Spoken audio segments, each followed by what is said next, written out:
बिस्मिल्लाहिर्रहमानिर्रहीम। Last lecture में हमने डिस्कस की थी लॉज ऑफ लोगरिथम। आज हमने उन्हीं लॉज ऑफ लोगरिथम को यूज़ करके एक्सरसाइज 3.5 के क्वेश्चंस को सॉल्व करना है। एक दफ़ा लॉज को रिकॉल कर लेते हैं। सबसे पहला लॉ हमने कहा था कि अगर हमारे पास है log of m n to the base a, तो ये इक्वल हो जाएगा log of m to the base a plus log of n to the base a।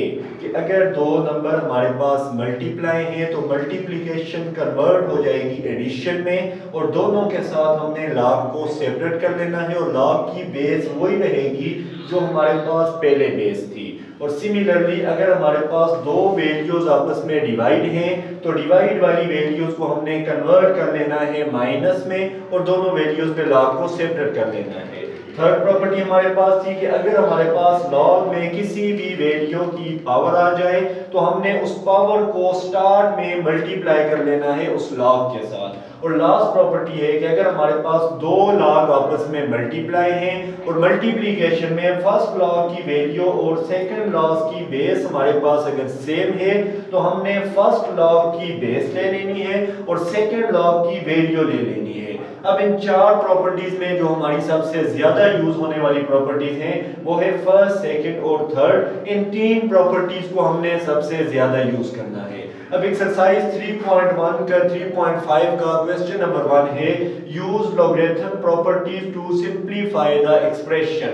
इस क्वेश्चन में हमें जितने भी क्वेश्चन या जितने भी इसके पार्ट में एक्सप्रेशंस गिवन होंगे उन सबको हमने इन लॉग की प्रॉपर्टीज को यूज करके सिंप्लीफाई करना है।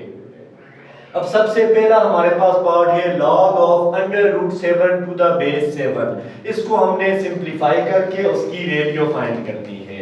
अब उसके लिए हमने रिक्वायर्ड में इसकी सिंप्लीफिकेशन, तो हमने इस वैल्यू को लेट कर लेना है x के इक्वल। अब x के इक्वल लेट करने के बाद अब यहाँ पे हमने प्रॉपर्टी यूज करनी है।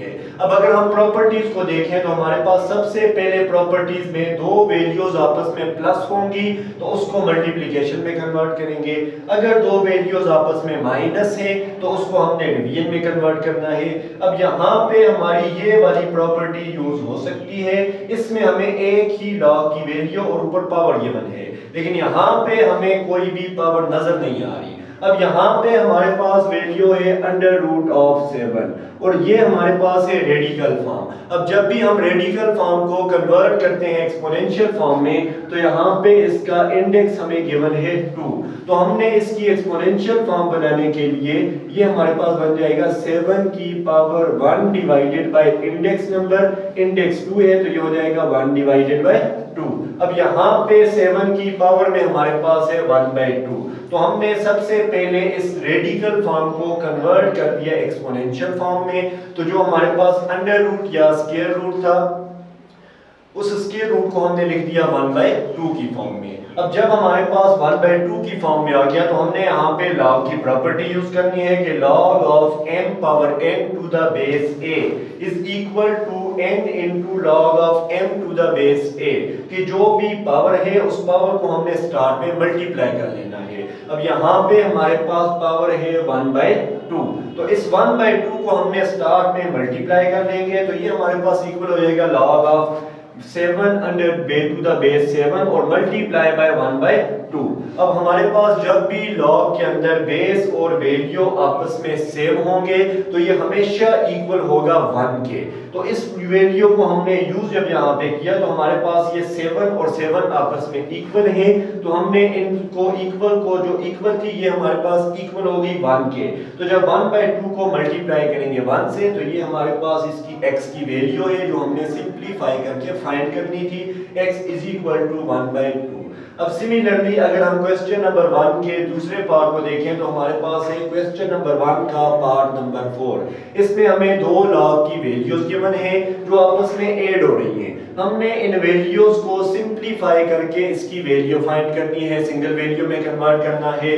तो सबसे पहले हमें गिवन ये वैल्यू है, रिक्वायर्ड में हमने सिंप्लीफिकेशन करनी है। सॉल्यूशन में हमने सिमिलरली इस क्वेश्चन की तरह जो भी वैल्यू हमें गिवन है उसको लेट कर लेना है x के इक्वल। तो x के इक्वल लेट करने के बाद अब हम यहाँ पे देखेंगे कि हमने प्रॉपर्टी कौन सी यूज करनी है। अब क्योंकि यहाँ पे एडिशन है तो एडिशन वाली हमारी सबसे पहली प्रॉपर्टी है कि log of m to the base a plus log of n to the base a। जब भी दो वैल्यूज प्लस हैं तो प्लस कन्वर्ट हो जाएगा मल्टीप्लिकेशन में, और बेस हमने सिंगल ही रखनी है तो m और n को आपस में मल्टीप्लाई। अब यहाँ पे अगर हम इस वैल्यू और इसको आपस में कंपेयर करें तो बेस यानी a की वैल्यू हमारे पास इक्वल है 9 के, और अगर हम फर्स्ट लॉग की वैल्यू को देखें तो m हमारे पास इक्वल है 3 के और n हमारे पास इक्वल है 27 के। तो ये हमारे पास कन्वर्ट हो जाएगा log of m multiply by n to the base a। तो log of m यानी m की वैल्यू 3 मल्टीप्लाई बाय n की वैल्यू 27 और बेस हमारे पास है 9, तो a की जगह हमने 9 लिख दिया। अब जब हम 27 को मल्टीप्लाई करेंगे 3 के साथ तो 27 इंटू 3 हमारे पास इक्वल है 81 के। अब 81 को हमने यहाँ पे अब सॉल्व करना है तो क्या 81 हमारे पास किसी नंबर का स्क्वायर बनता है, तो 81 हमारे पास इक्वल होता है 9 के स्क्वायर के। अब जब हमने 81 को इक्वल लिया 9 स्क्वायर तो अब यहाँ पे हमारे पास लॉगरिथम की लॉ वाली प्रॉपर्टी को यूज कर लेना है हमने। अब ये लॉ वाली प्रॉपर्टी क्या थी कि अगर हमारे पास कोई भी पावर आएगी तो उस पावर को हमने स्टार्ट में लेके आ जाना है। तो यहाँ पे हमारे पास पावर में 2 है तो ये 2 जो पावर में है ये स्टार्ट में आके मल्टीप्लाई हो जाएगा। अब 2 multiply by log of 9 to the base 9।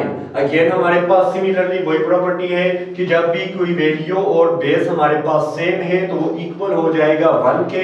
तो दोबारा हमने यहाँ पे लॉग की उस प्रॉपर्टी को यूज किया तो ये हमारे पास 2 मल्टीप्लाई बाय 1 तो x की वैल्यू इक्वल हो गई 2 के। तो इन क्वेश्चंस में हमने जितने भी पार्ट है सब में एक्सरसाइज 3.15 के क्वेश्चन नंबर 1 के तमाम पार्ट्स में लॉगरिथम की प्रॉपर्टीज को यूज करके सिंपलीफाई करके हमने सिंगल वैल्यू फाइंड करनी है। अब 2 पार्ट हमने यहाँ पे कमाए हैं, इसके जो रिमेनिंग पार्ट हैं क्वेश्चन नंबर 1 के जितने भी सारे आपका होमवर्क हैं आपने नीट नोटबुक्स पे विद प्रेजेंटेशन ये सारे कंप्लीट करके लाने हैं।